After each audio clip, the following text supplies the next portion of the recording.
Britain की महारानी Elizabeth द्वितीय का 96 साल की उम्र में निधन हो गया है।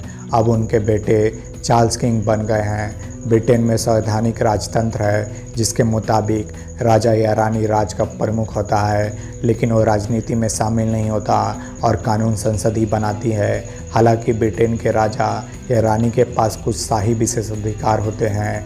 ब्रिटेन का राजा या रानी यहाँ का प्रमुख होता है, जिसे हेड ऑफ द स्टेट कहा जाता है। उनकी शक्तियाँ पूरी तरह से प्रतीकात्मक और औपचारिक होती हैं। इसका मतलब है कि उनका यूके की सरकार में कम से कम हस्तक्षेप होता है।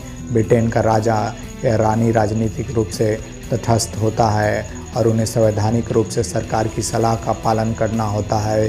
ब्रिटेन के प्रधानमंत्री की राजा या रानी के साथ हर हफ्ते मीटिंग भी होती है।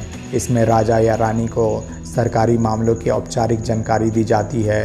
ये बैठक पूरी तरह गोपनीय होती है और इस दौरान क्या कहा गया इसका कोई रिकॉर्ड नहीं होता है।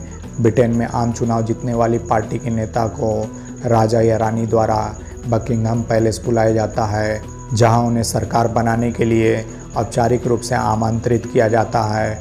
ठीक ऐसे ही आम चुनाव से पहले ब्रिटेन का राजा या रानी औपचारिक रूप से ही सरकार को भंग करते हैं। संसदीय साल की शुरुआत राज उद्घाटन समारोह के साथ राजा या रानी ही करते हैं।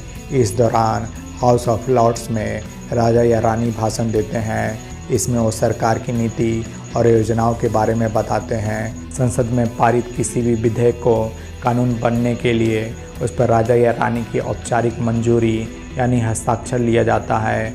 ब्रिटेन का राजा या रानी ही दूसरे देशों के मेहमान राष्ट्राध्यक्षों की मेज़बानी करते हैं। वे यूनाइटेड किंगडम में तैनात दूसरे देशों के राजदूतों और उच्चायुक्तों से मुलाकात करते हैं। महारानी एलिजाबेथ पिछले 70 सालों से सभी काम करती आ रही थी। अब इन सभी कामों की जिम्मेदारी नए राजा चार्ल्स तृतीय के पास होगी। अगर हमारे चैनल पर नए हैं तो चैनल को सब्सक्राइब, वीडियो को लाइक, कमेंट और शेयर ज़रूर करें।